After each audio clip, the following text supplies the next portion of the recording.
Bom dia, mais uma live empresarial, sejam bem-vindos. Hoje a live empresarial especial com um convidado mais que especial, o Dr. Marcelo Laveso, que vai conversar com a gente sobre planejamento tributário na área da saúde. Bom dia, e aí, pessoal. meu querido Bom amigo, dia, meu tudo amigo. bem?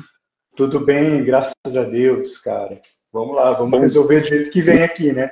não, bom Por que dia que não primeiro. vira, né? Bom dia. Depois você vai descobrir aí, Marcelo. Ó, primeiro, publicamente te agradecer aí na presença de mais de 25 participantes já na live, fora os que estão entrando, Legal. saindo, enfim.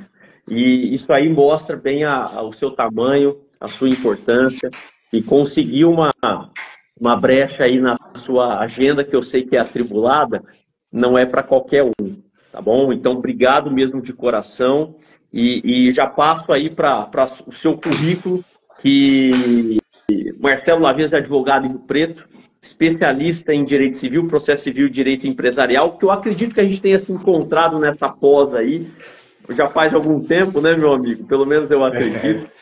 Sim. Atua na área da saúde e direitos das pessoas com deficiência há mais de 20 anos, é um defensor voraz aí da causa e é coordenador atualmente da Comissão de Estudos dos Direitos das Pessoas com Deficiência da OAB Rio Preto. E a principal qualidade sua, você é pai do Arthur, né? É Pai do isso aí. Arthur. Essa aí que é o principal ponto dentro do seu currículo, meu amigo. Te agradeço mais uma vez de coração. Você vai engrandecer demais aí, vai enriquecer muito aí o conhecimento de todos com o tema do planejamento tributário na área da saúde. E você tem a palavra, tem que falar mais nada. Charles, meu grande amigo, amigo de nem tão longa data assim, É, né? Nós somos jovens ainda.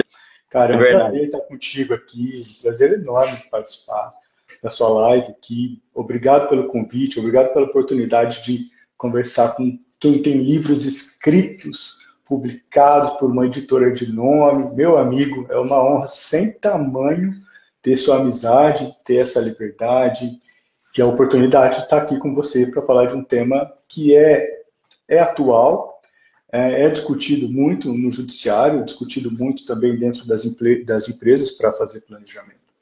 E eu vou começar com uma curiosidade aqui sobre a grande qualidade de ser pai do Arthur. E agora eu vou soltar para geral, hein, Charles?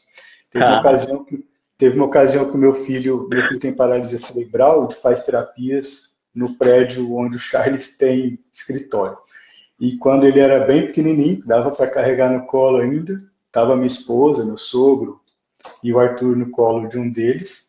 E aí o Arthur deu uma bica nas suas costas, né, Charles? Mas eu Aí mexi com você, ele antes, viu? Eu mexi com ele antes. pum, que pô, me deixa quieto aqui. Esse é o Arthur, cara. Ele manda em tudo mesmo. Ele é motivo de muitas coisas na minha vida, até profissionais. Então, me orgulho mesmo de ser pai dele e sei que ele teve uma missão na minha vida profissional aqui muito, muito, muito importante.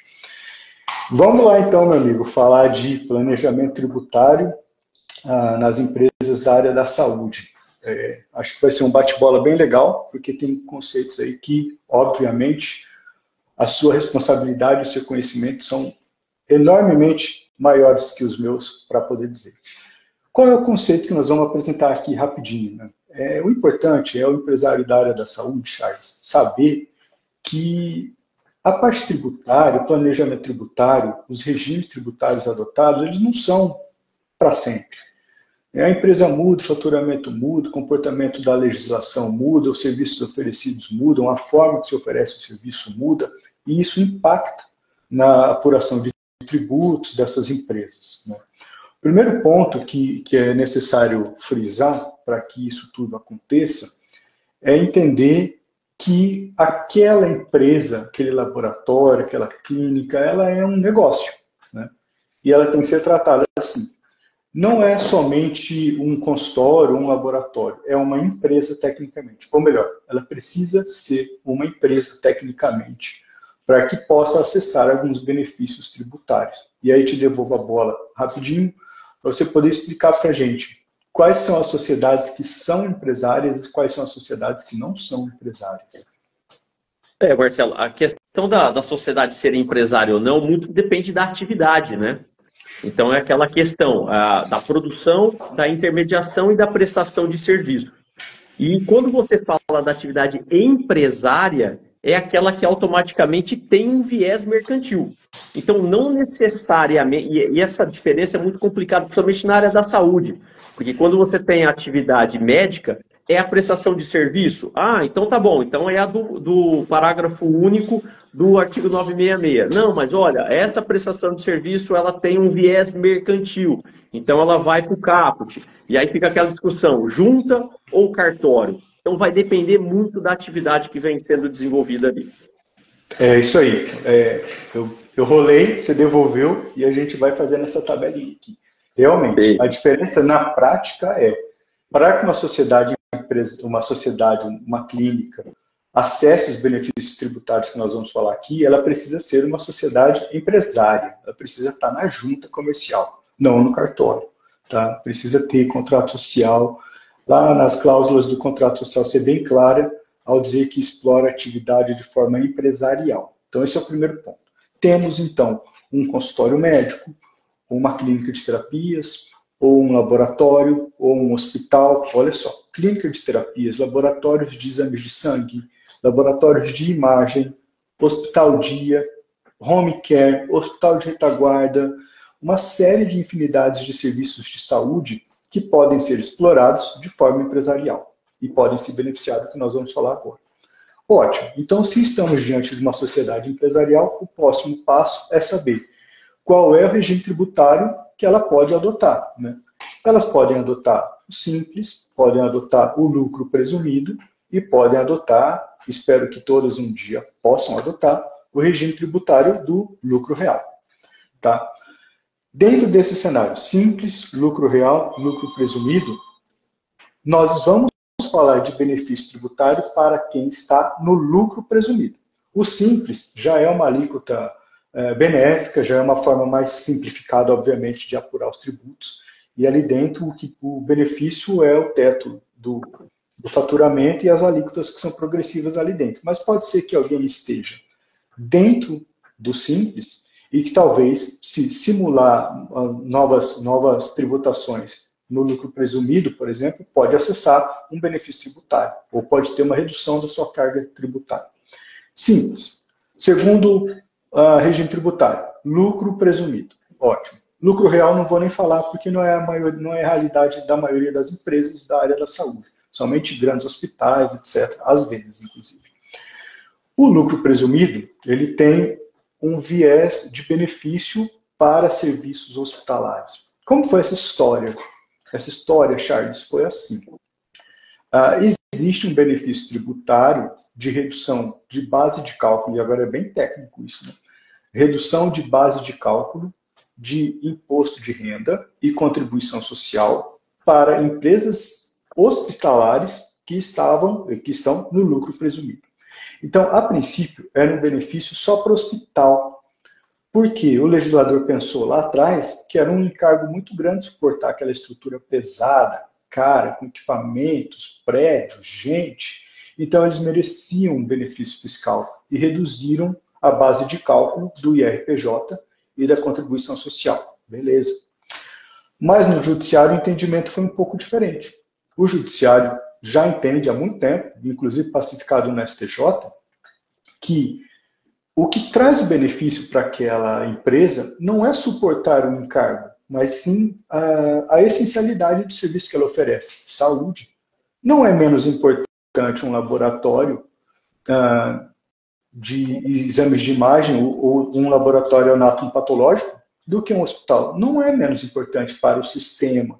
Então, trocou a interpretação para analisar a possibilidade da redução tributária de acordo com o serviço que é prestado e não de acordo com a estrutura que é suportada.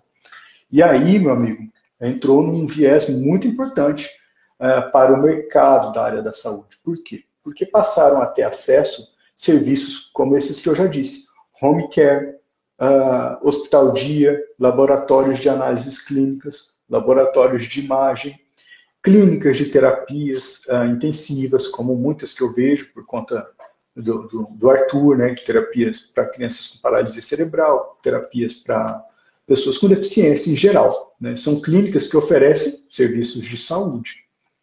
Óbvio que nem tudo que é prestado lá dentro tem o benefício da redução tributária, mas é possível que sim. Quais serviços hoje não são entendidos como possível de se reduzir a base de cálculo? As consultas médicas, porque veja só, se a gente voltar lá atrás e falar da estrutura do hospital, do serviço do hospital, e falar daquela estrutura é bem diferente de consultório. Consultório, às vezes, é um local até tecnicamente simples. Cadeiras, computador e tal. Então, consultas médicas estão excluídas e, atualmente, também consultas de psicologia. Então, existe um cenário, um vasto mercado da área da saúde que pode usufruir desse benefício tributário. Eu estou seguindo minha colinha aqui para não esquecer nenhum item. E o que essa empresa tem que ter? Então, primeiro, tem que ter uma dessas atividades que a gente falou. Segundo, ser uma sociedade empresária. Terceiro, ter as licenças da vigilância sanitária. Obviamente, né, se somos uma empresa da saúde, é mais que necessário que se prove isso, que tenha as licenças para os serviços que são oferecidos. Então, se a empresa cumpre esses 3 requisitos, ela pode acessar o benefício da redução da base de cálculo de imposto de renda e contribuição social. Para você ter uma ideia, eu vou na minha colinha aqui do notebook. No lucro presumido, o IRPJ é 15%. Vamos lá. A contribuição social é 9% sobre o lucro presumido. Como funciona o lucro presumido, então? A Receita Federal entende que do seu faturamento, 30% foi o seu lucro. Ela presume isso. Então, você não precisa apurar o lucro, porque se você fosse apurar, você estaria no regime do lucro real, que não é onde você está no lucro presumido. Então, a Receita Federal presume, é o jeito de calcular. Em cima dos 30%, que é a base de cálculo do tributo, é que se aplica o 15% do IRPJ e o 9% da contribuição social. Bonito. Então, 15% e 9% sobre 30%. Tudo bem. Quando se acessa, isso é lindo, quando se acessa o regime, o benefício tributário da redução da base de cálculo equiparada a serviços hospitalares, e essa é a pesquisa que tem que jogar no Google depois. Equiparação hospitalar, equiparação de serviços de saúde a hospitalares, algo assim você já encontra. Quando você vai para este cenário, fica maravilhoso. Por quê, Charles? Você sai da base de cálculo de 32%, a Receita Federal não vai presumir que o seu lucro foi 32%. Ela vai presumir que seu lucro foi, para calcular o imposto de renda, 8%. Então, nós vamos aplicar 15% sobre 8%, que é a base de cálculo, e não sobre 32%. Então, reduziu a base de cálculo. Então, 15% ficou menor. Eu incidi os 15% sobre uma base menor. E da contribuição social, 12%. Então, eu vou aplicar 9%, não sobre 32%, mas eu vou aplicar 9% sobre 12%. De forma que, isso aqui é muito legal. Eu tenho uma simulação aqui, que eu estou acompanhando, que eu apresento em algumas palestras. Olha que interessante. Numa simulação de um faturamento de uma empresa, com faturamento em torno de 250 mil. Se ela tiver no Simples Nacional, no anexo 3, o encargo tributário é 7,46%. Eu estou falando desses 2 tributos. Lógico que tem que avaliar o tributo sobre a folha, tudo isso para efetivamente uma empresa dessa virar a chavinha e sair do lucro presumido da base cheia ou sair do simples e ir para o lucro presumido com a base reduzida. Isso aqui é só tese, né? Na prática tem que sentar e fazer conta junto com a contabilidade, com o empresário, para ele entender o que está sendo feito. Mas uma empresa que está no simples, no anexo 3, tem um encargo de 7,46%. Se ela está no simples, no anexo 5, ela tem um encargo tributário de 16,20%. Então, 7 depois de 16. No lucro presumido normal, sem equiparar ao hospital, no lucro presumido normal, ela teria um encargo de 7,68%. Tá bom. Agora, no lucro presumido equiparado ao hospitalar, meu amigo, pode cair para 2,28%. É uma bela redução. É uma bela redução tributária. Como acessa isso? Bom, tem várias formas, né? Aí depende do perfil do empresário, né, Charles? Tem empresário que vira chavinha e faz provisão, tem empresário que busca liminares, mandado de segurança para se precaver, tem empresários que depositam em juízo, enfim. Aí é a estratégia, né, de como vai trabalhar. Mas essa tese toda aqui, eu queria muito que tivesse saído da minha cabeça, mas não foi. Demorei. Alguém criou isso aí, isso já rola no judiciário há bastante tempo. Inclusive, teve uma ocasião que eu fui dar uma palestra num evento em Brasília, um pouco antes da pandemia, e fui falar de cobertura de plano de saúde, que você sabe que é a área que eu atuo bastante, né? Aí, como era um evento que tinha empresários da área da saúde, falei, vamos falar de rol da ANS, beleza, vamos falar. Deixa eu falar disso aqui um pouquinho. E juro, cara, é um negócio que eu vi faz tanto tempo, por exemplo, quando eu trabalhava para empresas de home care, que eu falei, eu vou falar e não vai ser novidade para as pessoas, não é possível que isso aqui seja novidade. E a surpresa foi justamente o contrário. Até depois da palestra, teve um intervalo para almoço e nós mudamos um pouco a grade do evento, porque as pessoas queriam fazer uma roda de conversa sobre isso e entender mais na prática, sem ficar lá na palestra, né, sobre isso. E aí nós fizemos uma roda para os empresários entenderem, ou seja, é algo que não foi devidamente explorado ainda. E é pacificado já no judiciário, tem os entendimentos são do STJ. Enfim, é uma bela ferramenta para gestão de fluxo de caixa, gestão de patrimônio mesmo, né? Isso tudo envolve, veja só, nós passamos rapidamente por sociedade empresária, por entender quais são as atividades, por entender os regimes tributários, por análise do impacto disso em folha de pagamento, ou melhor, se a folha de pagamento impacta todas essas opções. Isso, e aí é um papo que a gente já teve, que é muito legal, né, Charles? Isso é o direito empresarial, né?